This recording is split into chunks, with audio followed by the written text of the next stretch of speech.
Gonzaga would love to win the WCC one last time before moving to the Pac-12. The Gaels, they lost 4 of their 5 starters, but folks, Randy Bennett's team, it's not going to be an easy out.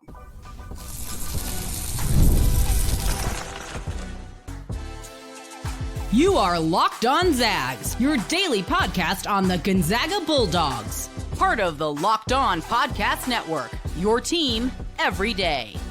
What is going on, y'all? Welcome into the Locked On Zags podcast, part of the Locked On Podcast Network, your team every day. I'm your host and longtime Gonzaga podcaster, Andy Patton, here to bring you news and updates on all things Zag athletics. Today's episode of Locked On Zags is brought to you by FanDuel. Right now, new customers can get $200 in bonus bets when your first $5 bet wins. Well, I'm thrilled to be joined today by Zack Farmer, the host of the unofficial WCC Hoops podcast, here to discuss the offseason so far for WCC teams, including St. Mary's. We're going to talk about how they, like Gonzaga, are also replacing the majority of their starting lineup, what that might mean for these two teams going into next season. We're also going to talk about some other WCC teams. Could somebody sneak into that top 2 conversation with the Zags and the Gaels? We'll also do some rankings, some of the best portal additions, best portal classes, teams hurt the most by the transfer portal out of the West Coast Conference, all that here on today's show. But Zach, let's start with St. Mary's, a team that has been kind of like Gonzaga, a little bit quiet this offseason. They have made 2 transfer portal additions, both in the last couple of weeks or so. And both of them, as you and I joked a few days ago before hitting on the show, guys you've already scouted, guys you've already seen quite a bit of, because they both come from the WCC. That would be Pacific big man Jazz Gardner, as well as San Diego guard Tony Duckett. Let's start with those 2 guys, Zach. What do you kind of see or envision for Randy Bennett and the Gaels utilizing these 2 WCC players next season? So I'll start with Tony Duckett, because this is a freshman this past year that we saw is able to light up a scoreboard, and that was one of the bright spots for San Diego this past year was Duckett. As we got deeper in the conference play, we started to see a little bit more of his offensive game, which does give St. Mary's a little bit more of an extra boost, because obviously one of the things we saw later on into the season was the fact that they did not shoot the 3 well. They really kind of got they had defenses just be able to just like, hey, go ahead, shoot threes. And obviously like the 0 for 16 against Gonzaga in the WCC title game, then the performance against Alabama in the second round of the NCAA tournament, we saw St. Mary's just not shoot the 3 well. So Tony Duckett gives them another option on that front. And he's going in with a very deep group. There's going to be a lot of competition at the guard spot for St. Mary's. But what's a little different is that there's not a true point guard or air right now. And I think that's one of the challenges that the St. Mary's team is going to see, because you don't have an Augustus Marshallonis, you don't have a Tommy Kuzi, you don't have an Emmett Nar, you don't have the point guard that's going to run the offense right now. I mean, Josh Dent's on the roster. He is a true point guard. He's only going to be a junior going into this year, or sophomore going into this year. So he's a little on the young side. So maybe not quite ready to take on the reins in bulk at this stage. But you look at Mikey Lewis, known commodity. We know what he's able to do on the offensive end. But you have Liam Campbell, Rory Hawk, Cade Bennett. Like, there's a lot of guards who are going to vie for minutes in this rotation. Tony Duckett just adds more depth and another option for Randy Bennett. And then Jazz Gardner. I think the one thing here, on paper, there's clearly a little bit of a logjam at the center spot. You have Harry Wessels, who's going to be coming into his senior season. We saw a lot of development from him this past year. Andrew McKeever, another big man for St. Mary's, and he's one They're a huge man. 7'3", and like we got to see like bits and pieces of like how he's going to be able to perform and how he develops. Well, yeah, you mentioned a couple guys that I think for Gonzaga fans are obviously familiar with. We saw Mikey Lewis and Paulus Morauskas last year. We saw Harry Wessels. You mentioned him kind of stepping into a bigger role with Saxon's departure. But there's also, and again, it's a similarity with Gonzaga, where there's a couple guys on this team who were on the roster last year but redshirted. They didn't play, and now they're kind of expected to step into a bigger role. And having had that familiarity with the system and going through practices all year, you kind of feel more comfortable with them kind of stepping into those roles. Or there's some guys that maybe Gonzaga fans won't recognize the names of, but that they might know their name this time next year because they're going to play well against the Zags this upcoming season. Yeah, and I'll probably start with Liam Campbell on that front. He's one of the guards. He redshirted this past year. Initially, he was a top 100 recruit coming into his senior year, high school senior year last year. He was a top 100 recruit. Initially was going to end up at USC, but when the coaching change happened, he ended up back on the market, and St. Mary's picked him up. Really good shooter. He's a bigger 2 guard. So this is someone I think that Zag fans are going to end up knowing his name pretty quickly. Rory Hawk, another one. He's been banged up for probably the last year and a half. So we probably have kind of forgotten his name a little bit, but he's also someone who's potentially going to be back in that rotation, who's can be a little bit more of a wing player, play the 2, play the 3. He's going to get opportunities there because, again, you kind of mentioned that St. Mary's is going to be without 4 of its starters. You think about like no Marshallonis, no Ross, no Barrett, and no Saxon. So there's going to be a lot of opportunity for these young guys. And I think that's a key. It's like young guys. There's only one senior on this team right now, and that's Harry Wessels, which is such a departure from what we're used to with Randy Bennett teams. Usually are so heavy with veterans, seniors, juniors, and this is going to be a very different look for this squad. And then another name, again, like mentioned a little bit, is Andrew McKeever, and he's going to be another guy who didn't get a ton of minutes last year, but you think about the size of these St. Mary's teams the last few years. I mean, last season, you went from a Saxon who's at 6'10", and you went to Wessels at 7'1", and McKeever was sitting on that bench at 7'3". So they just kept getting bigger as you got deeper into the bench. So he's going to see probably a lot more minutes, a lot more playing time this go around, especially considering you don't have necessarily someone who is the 35 per minute center like a Mitchell Saxon was. One more guy I want to talk about. You mentioned a few of the ones that I was definitely thinking we would hit on there, and I'm excited to see how those guys perform this year. But also want to talk about their incoming freshman, Dylan Shaw, a guy who's a top 4-star prospect within the top 100 of this recruiting class, at least at 247 Sports. Also a kind of a lengthier guy, 6'7". I think I noticed that being something that, we're seeing a lot of these guards that are going to play bigger roles for the Gaels next year, all being 6'4", 6'5", 6'7" in the case of Shaw, like having a little bit more length on the perimeter, which obviously helps defensively. What do you kind of envision for Dylan Shaw as a first-year guy in Coach Bennett's system? Yeah, I mean, the 3 spot is obviously one that's up for grabs. I don't think there's really anyone who right now I would say is the solidified 3. You can very easily say should be the one slotted in there, but I think there's going to be some competition on that front. So, but this is someone who's going to be able to help stretch the floor a little bit more, something they were missing a year ago, someone who's going to be long defensively. Because if you think about that position, and yes, like Luke Barrett did a great job this past year in the role that he was given and everything else. A lot of times he was the best player on the floor. But the one thing that this team missed was, they really missed Alex Dukas last year. Someone who could stretch the floor, someone who was that little bit of a longer defender, and Dylan Shaw is going to provide them with that a little bit more. So again, something they missed last year, and maybe kind of like one of the more undersold departures was Alex Dukas a year ago, because we saw just what he was able to provide St. Mary's, and that was something that they constantly missed last season. Well, folks, both Gonzaga and St. Mary's are replacing 4 of their 5 starters. Zach and I spoke about that. We're going to take a look at these new look rosters, compare them to each other, and kind of talk about what that means for the final season for Gonzaga in the WCC. Could they win the league? Could St. Mary's do it again? Could somebody else potentially crop up and challenge these two teams? We're going to talk about that coming up here in just a second.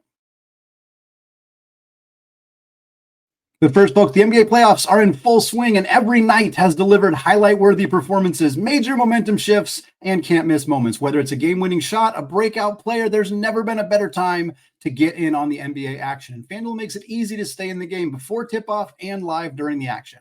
With player props, performance trends, and same-game parlays, fans have more ways than ever to play smart and win big. If you want to win big, Gonzaga plus 4,000 right now to take home the 2026 National Championship. You want to make that your bold prediction for the year, then go ahead and head to FanDuel.com right now. And if you're new to FanDuel, it's the perfect time to sign up. Head to FanDuel.com, place your first $5 bet. If it wins, you will get $200 in bonus bets. Make every moment more with FanDuel, an official sports betting partner of the NBA. All right, folks, segment 2, still Andy Patton, still Locked On Zags podcast, still talking with Zack Farmer, the host of the unofficial WCC Hoops podcast. Zach, we talked about the Gaels roster additions for this season, both out of the transfer portal and some incoming freshmen, as well as some of the guys who redshirted last year. But one thing that kind of struck me in that conversation, and as we were doing research for the show, is Gonzaga and St. Mary's are having very similar off seasons in a lot of ways. Both of them are replacing 4 of their 5 starters. Obviously, for St. Mary's, 3 go to graduation. Jordan Ross hits the transfer portal. For Gonzaga, they lose 4 of them to graduation. They also lose some depth options to the portal as well. And they're both kind of looking to replace some of those starters or have players step into bigger roles who were on the roster last year but didn't play big minutes or didn't play at all in the case of some of the red shirts. So it really is this very similar trajectory, not a lot of big time additions. Gonzaga's made 1 transfer addition in Adam Miller, 1 freshman in Parker Jefferson. We talked about the Gaels adding the 2 WCC transfers, got a pair of freshmen coming in as well. All of that to say, it's very difficult to project how a player will do in a system they have not played in yet. It's hard to know what Braden Smith and Jalen Warley are going to look like at Gonzaga. We know what they're good at. We know what we think they're going to do. But when you look at these 2 rosters that are going to have these new look starting lineups, Gonzaga obviously will have Graham and Braden Huff back in the front court, and St. Mary's will have Wessels back and Mikey Lewis back at the 1. But kind of, how do you see this shaking out? How confident are you in St. Mary's the players that are stepping into bigger roles for them? How confident are you in Gonzaga's ability to get the best out of some of their guys?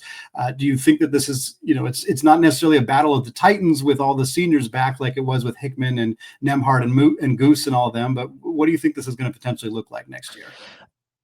I mean, I think it's going to be a very different feel and very different look, because again, when you think about both of these squads and a team led by a Ryan Nemhard, a team with a Caleb Battle, a team that really was a little very senior heavy and with a Ben Gregg. And then you look at a St. Mary's team, which also was senior heavy, but also, I mean, you lose someone like Marshallonis, Saxon, and Barrett. There was a very distinct kind of personality in the way that the game had to run because of those players. And I could see St. Mary's being a very different squad because of that. I mean, you don't have the lockdown defender that Mitchell Saxon was. So that's a very different strategy. You don't have the tactician that Marshallonis was.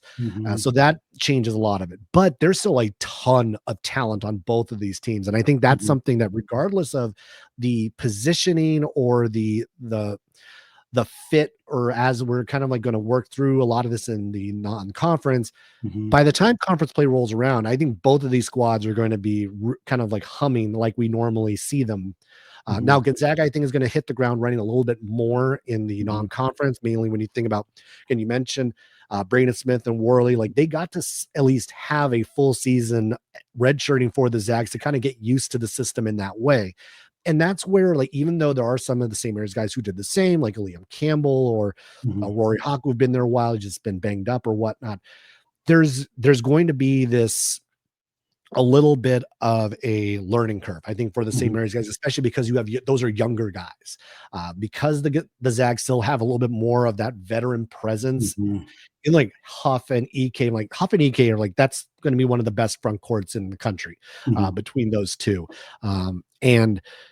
But I do think that we also saw, again, like the matchup of EK and Wessels last year. I mean, like Wessels ended up just walling up EK, and like he's one of the few guys you could see like EK just cannot move.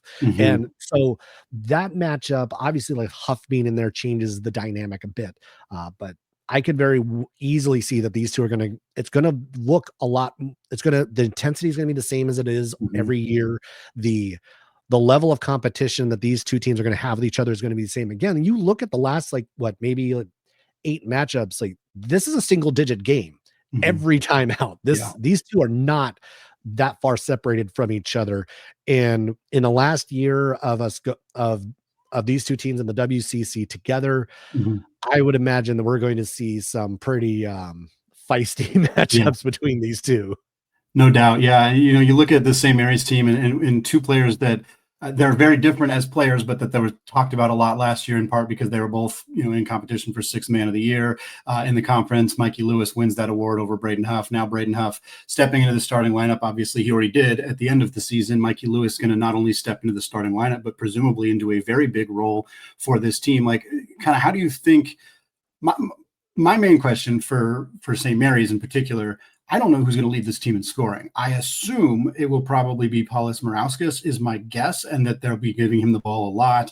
But what is your kind of thought on that? Do you think that this is it Mikey Lewis's team now? Is it Morauskas' team? I mean, again, both those guys have only been in the system for a year. Wessels is the veteran guy, but he's never been a starter because he's been behind Saxon the whole time. Like, just from an identity perspective for the Gaels, I mean, I think, flipping it to the Gonzaga side, their identity is the two bigs. I mean, they're going to have new guards at every position, guys who are not, haven't been in the system at all outside of practices. So their identity is Graham and Brayton. Like, that's unquestionably true. And I think that they're probably your top two leading scorers, depending on if they make any other transfer portal additions. If they go get, a Tyon Grant Foster, that changes things. But for the Gaels, kind of, do you think that the ball is going to kind of flow through Morauskas? Do you think Lewis is going to get some creativity, like in the pick and roll? Kind of, how do you see that offense shaking out for this team? I mean, we've always seen this team. Yes, it's the point guard in the center is typically the way this team operates. It's either working in and out with those two spots. Now, with it being Harry Wessels being at the 5, I could very much see that actually switches over to being Morauskas being that interior go through. So I agree with you where it's between Mikey and Paulus as far as like the 1-2 scores. And I do think it's going to work more through Morauskas. I think in year 2 in that system, he's going to be a junior. We're going to see, I think, a bit of a jump from him. And we saw like a huge jump from him even last year, going from the limited playing time he had at Arizona to him getting to play full time. Because I think toward the end of the year, it just felt like he was starting to run out of steam. Like that was the most he had ever played. It was the most minutes of the most games. Like you could just start to see that like his numbers started to decline a little bit toward the end of the year. And maybe you could say, oh, it's the tougher matchups, whatever else. But also it's like, if you've never played that much, sometimes as a sophomore, like that starts catching up to you. And I think that's what started catching up to Morauskas. So I would expect him to make that leap. I think Mikey is going to, because there's so much more help at the guard spot. I think that's going to be a little bit more spread out. Yes, Mikey's still going to be a big focal point. He's still going to be the one that at the end of games, you need a bucket, like give it to Mikey Lewis and he will figure it out. But when I think about leading score, whatnot, it's probably Morauskas who's going to be that guy. And I was even thinking about, it's been a long time since you could probably say that St. Mary's best player is their 4. Like it's probably been a very long time since you've been able to say that it's that position that's been their best. Yeah. I can't think of a time that it has been. It has been a very long time for them. I was thinking probably have to go all the way back to like Daniel Kickert or Diamond Simpson for it to be that position. Yeah, I would agree. Well, Zach and I, we're going to continue this conversation. We're going to talk about whether there could be a surprise team that potentially challenges Gonzaga and St. Mary's in the WCC, and we're also going to talk about who are the best portal additions so far for the West Coast Conference, the best overall portal class, and some teams that maybe the portal hasn't been too kind to. We're going to get to all of that coming up in just a second.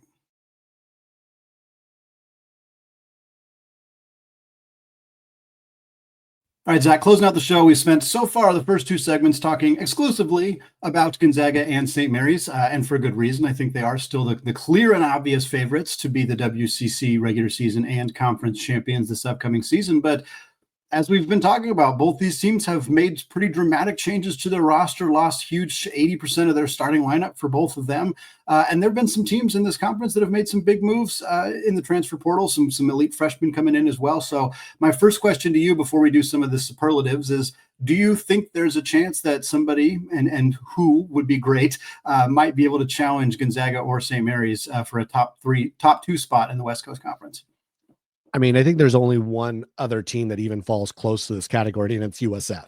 Yeah. Just the consistency that this program has had over the near decade now, from Kyle Smith to Todd Golden to Chris Gerlifson, like, has been incredible. Again, like we can very easily say that they have been, it's Gonzaga, it's St. Mary's, it's USF. Like it's 1, 2, 3. It's like top 2, maybe in recent days, you can flip that order, obviously, but USF is 3. And that's the one team that, especially this year in the portal, it feels like they've done such a good job filling the gaps that they did have and addressing some of the challenges that have made the Gonzaga and the St. Mary's matchups tough for them. They struggled with size, they've struggled with toughness, and that has been their Achilles heel against both those squads. It feels like they've addressed that better this offseason with the additions of a David Fuchs, bringing in a few other guys. Like, this is a squad that really feels like if there's one, it's USF, but they feel better prepared to be one of those, to be that team this year than maybe they had been the last couple of years. Yeah, I think, you're looking at the best transfer portal classes in the conference, and that was kind of the next segue. And I think it's San Francisco, and I don't think it's particularly close. San Francisco has brought in 5 transfers. They've brought in players that seem to obviously fit what Coach Gerlofson likes to do.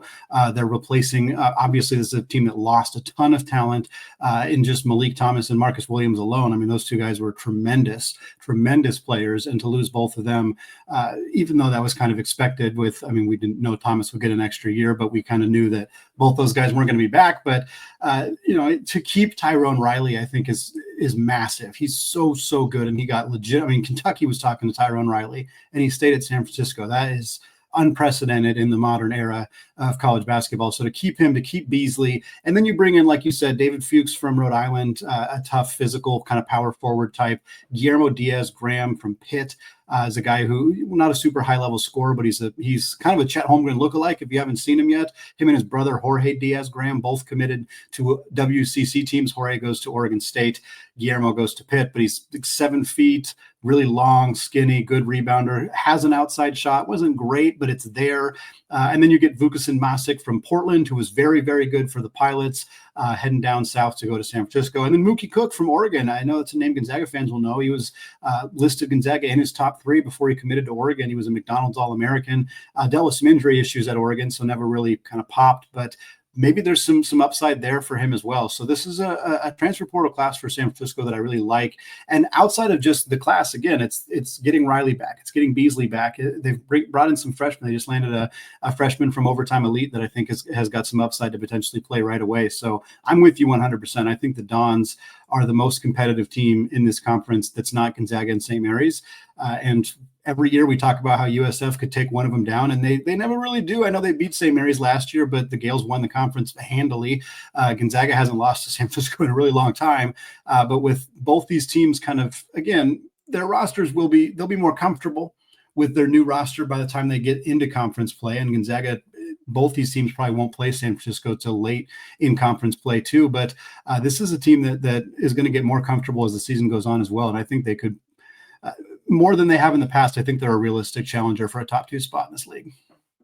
I think one of the things that what the portal did and just what they were able to hold on to, also it's the depth. Like, they're actually deeper than they were a year ago. And I think that's one of the challenges, is that sometimes, like, especially in the games against Gonzaga, like, they got into foul trouble so quickly in some of those games that it was like, well, who are you going to go to? And this year it feels like that they're better prepared for that potential.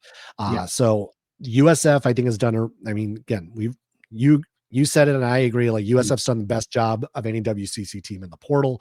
And this is going to be a very good team, but tournament potential team, tournament quality team going into the season. We'll see what their non-conference ends up looking like. But we saw last year they were able to put at least a good enough non-conference schedule together to be able to be in the hunt for most of the year.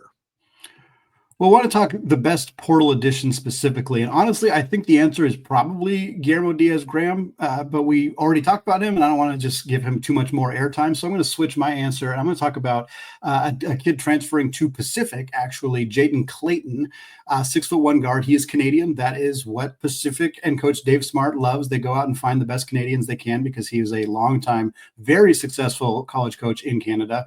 Jaden Clayton comes over from Maine, spent 3 years with the Black Bears in Maine, and last year averaged 7.5 points, which is, not super impressive, but he did average over 4 assists per game. In fact, he's averaged over 4 assists per game in all 3 years that he's been at Maine in college basketball. So he's a very good distributor, very good passer. His turnover numbers are pretty good. Every year he averaged more than 1.5 steals per game. Like, Clayton's a guy that I think could step in. Obviously, for Pacific to lose both Lamar Washington and Elijah Fisher is really tough for them. Some really talented guards on that team. But for Pacific, I think Jaden Clayton's a guy who could step in and play a big role for them right away. And Zach, I know there haven't been a lot of super gaudy, high profile transfers into the conference, even with Gonzaga and St. Mary's. There just haven't been that many big names. But is there anybody that kind of stands out to you? Whether it's somebody from San Francisco, like we've already talked about, or somebody else that you think, hey, that might be a fun addition for this conference.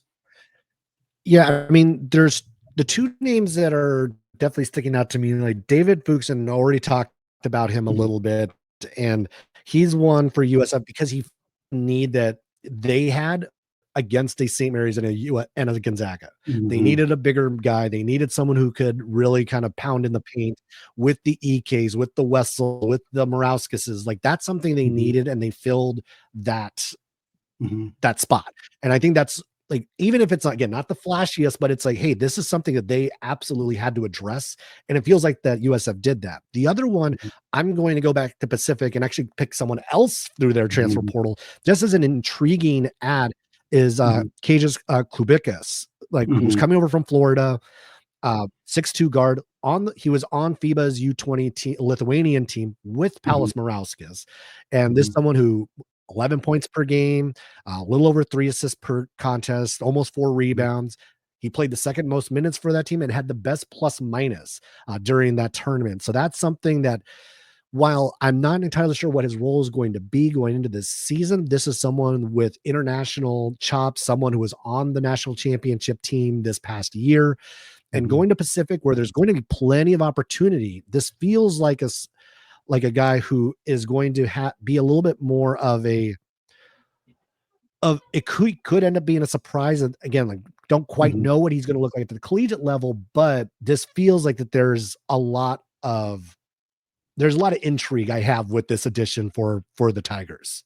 Yeah, I'm a big fan as well. He's played 15 games in 2 years at Florida. I mean, he's a complete non-factor for them, but he got the opportunity to be on that team, to be coached by Todd Golden, to play with Walter Clayton and Elijah Martin, all those great guards for that team. Like, it can't hurt, it can't hurt to bring in a kid who's got some pedigree internationally, who's been on a national championship team, who's now got an opportunity to stretch his wings a little bit at Pacific. I'm with you. I think that's a really interesting one. And Pacific kind of fits into the dark horse or surprise team for me as well because of that, because we like the Jaden Clayton, who's a more established veteran guard who's already proven it at the college level, along with a guy like Kublikis. And they brought in some other Isaac Jack from Dayton is a good rebounding big. Like, they've made some interesting moves for Pacific. I also LMU's interesting to me too. I mean, they lose Javon Porter, they lose Will Johnston, they lose a couple other big pieces from that team. But Jalen Shelley is one of their transfer portal additions from USC. He was a top 100 recruit in his class. Didn't really get off the floor much at USC, but